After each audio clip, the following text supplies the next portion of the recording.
What is true maturity? Ladies and gentlemen, society does not require as many thinkers as it does more workers. Why do kids at the bottom mature out later? First, let's define maturity. It is the capacity for seeing through social hierarchies, patterns of profit distribution, and the icy cruelty of human nature. High emotional intelligence is the capacity for seeing through family histories, educational foundations, and cognitive preferences of all different types of people in society.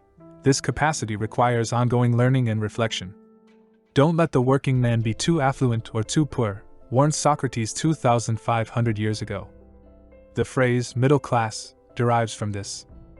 In essence, it's about giving them little time to reflect and then giving them just enough light entertainment. For 12 years, school never teaches us how to make money, and in society, whether they own cars and homes or just rent to support their families, they are all essentially bricklayers. It is hard for the bottom to comprehend the top's thoughts. And the individuals mentioned above are all masters of understanding human nature.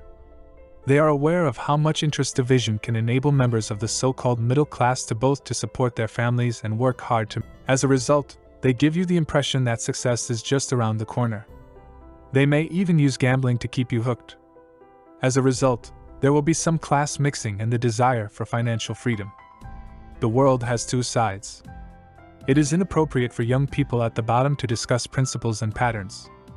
They discuss low-quality entertainment like variety programs, TV dramas, games, online cool novels, and live broadcast room females.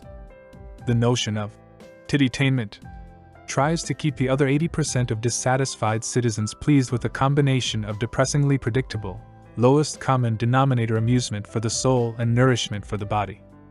Ordinary individuals have wants that are governed by a variety of factors from birth. However, ideologies, creativity, and ambitions all work best together. They put a lot of effort into their studies and will be 22 or 23 when they receive their college degrees. Even education is currently under control. Why do those wealthy and successful individuals keep claiming that we don't worry about kids' grades, don't stifle their interests, and let them experience the utmost delight of learning? Because their kids may interact with others with different interests daily, their brain is immediately stimulated. The cognitive dimension is quite different. The important thing to remember is that while there are many things we don't know or comprehend at all, there are nonetheless things we can observe. If you continue to pursue a PhD degree and take the postgraduate admission examination, Machiavellian education, you will never be able to tell if you are gaining knowledge or boosting the GDP of the education sector. Additionally, modern marriage resembles a capital carrier company. The cost of the bride, the size of the house and automobile, and the responsibilities assigned to each. The analysis before and following the marriage is evident, and the business is effectively developed when the couple marries and has children, which begins a new cycle of offspring. In this cycle, our vision is constrained, and we don't need to mature. We're simply a bit of coal burning in the fire. No need for ideological education. Competition is to leave a restricted channel. On the one hand, with the total loss of upward movement, society will initially seem to be without issues. On the other hand, the higher echelons of society also require some new blood. The current situation is so dire that there is nothing that can be done. There are no resources, no qualifications, and no funds to launch a business, and the entire family stands to suffer. People work hard to develop their competitive skills before entering the market. But, in the current climate, good business is scarce. People who have earned the first bucket of gold must consider whether it is due to their ability to factor large or because they have eaten the dividends of the times.